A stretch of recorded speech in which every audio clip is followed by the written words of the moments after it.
চৰ্চাত তিয়কৰ এটা বীজ সংৰক্ষণ কেন্দ্ৰ ৫০০ বিধ থলুৱা ধান সংৰক্ষণ অন্নপূৰ্ণা চিড লাইব্ৰেৰীত বীজ সংৰক্ষণৰে চৰ্চাত তিয়কৰ মহান বৰা মহান বৰাই অন্নপূৰ্ণা চিড লাইব্ৰেৰীত সংৰক্ষণ কৰিছে ৫০০ বিধ থলুৱা ধানৰ বীজ ভাৰতৰে নহয় বিদেশৰ কৃষকৰ লগতে গৱেষক ছাত্ৰৰ সোঁত বৈছে অন্নপূৰ্ণা চিড লাইব্ৰেৰীলৈ প্ৰতিবিধ থলুৱা ধান উপলব্ধ অন্নপূৰ্ণা চিড লাইব্ৰেৰীত জলডুবি শালি লাওডুবি শালি গুটি শালি শিয়াল শালি বেতগুটি আদি সকলো ধানেই সংৰক্ষণ কৰি ৰখা হৈছে এই লাইব্ৰেৰীত আমাৰ এই অন্নপূৰ্ণা বীজ লাইব্ৰেৰীত ৫০০ৰো অধিক থলুৱা ধানৰ বীজৰ লগতে অন্যান্য বীজো সংৰক্ষিত হৈ আছে আৰু প্ৰতি বছৰে ইয়াৰ খেতি কৰা হয় আৰু কৃষকক প্ৰয়োজন মতে ইয়াত অলপমান হ'লেও বীজ যোগান ধৰা হয়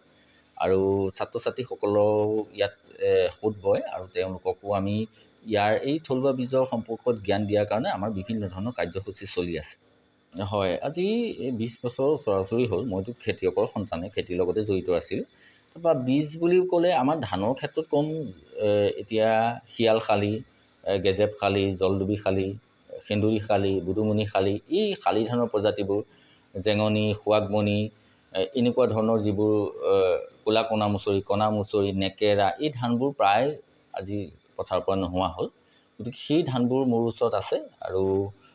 সেই ধানবোৰৰ পৰিচিত কৰাই দিওঁ বিভিন্ন ধৰণৰ ল'ৰা ছোৱালী আহিলে সেইখিনি সংৰক্ষণত মই সচেষ্ট হৈছোঁ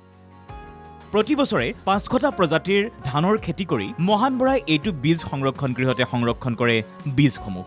ভাৰতৰ বিভিন্ন ঠাইৰ পৰা অহা গৱেষক ছাত্ৰসকলে আহি এই বীজৰ ওপৰত চলায় গৱেষণা কেৱল সিমানেই নহয় পাঞ্জাৱ মহাৰাষ্ট্ৰ উত্তৰ প্ৰদেশ অথবা পশ্চিমবংগৰ কৃষকসকলৰ লগত বীজৰ আদান প্ৰদানো হয় মহান বৰাৰ অসমৰ পথাৰত কৃষকৰ মুখত হাঁহি বিৰঙোৱা বীজে আজি পাঞ্জাৱৰ কৃষকৰ মুখতো বিলাইছে হাঁহি ভাৰত চৰকাৰৰ কৃষি মন্ত্ৰালয়েও মহান বৰাৰ এই মহানতাক কৰিছে উচ্চ প্ৰশংসা কিন্তু শেহতীয়াকৈ অসমৰ কৃষি খণ্ডত কোনেও নেদেখা এক সমস্যাক লৈহে চিন্তিত হৈছে এইগৰাকী কৃষক সেয়া হৈছে বান্দৰৰ উপদ্ৰৱ কৃষকৰ পথাৰ তহিলং কৰা বান্দৰৰ উপদ্ৰৱ নিয়ন্ত্ৰণৰ বাবে চৰকাৰলৈ আহ্বান জনাইছে এইগৰাকী আদৰ্শ কৃষকে এতিয়া মোৰ ৩ বিঘামান ৪ বিঘামান মাটি পিছফালে মই এইবছৰৰ পৰা খেতি কৰিব নোৱাৰোঁ আৰু মই কঠীয়া পাৰিলেও কঠীয়াবোৰত উপদ্ৰৱ কৰে ভোট জলকীয়া অলপমান লগাই থৈ দিম যদি হয় আৰু কি হয় দেখা যাব সেইবোৰো কেতিয়াবা তাহাঁতি ভালকৈ ডাল পোখা ওলাই গ'লে সেইবোৰো ভাঙে গতিকে এইটো বান্দৰৰ সমস্যাটো আমাৰ কৃষকসকলক একেবাৰে জুৰুলা কৰিছে ক'ব পাৰি যে হয় তেওঁলোকৰো জীয়াই থকাৰ অধিকাৰ আছে আমি তেওঁলোকৰ পৰা কাঢ়ি আনিব বিচৰা নাই মানে যথেষ্টখিনিও হৈছে মই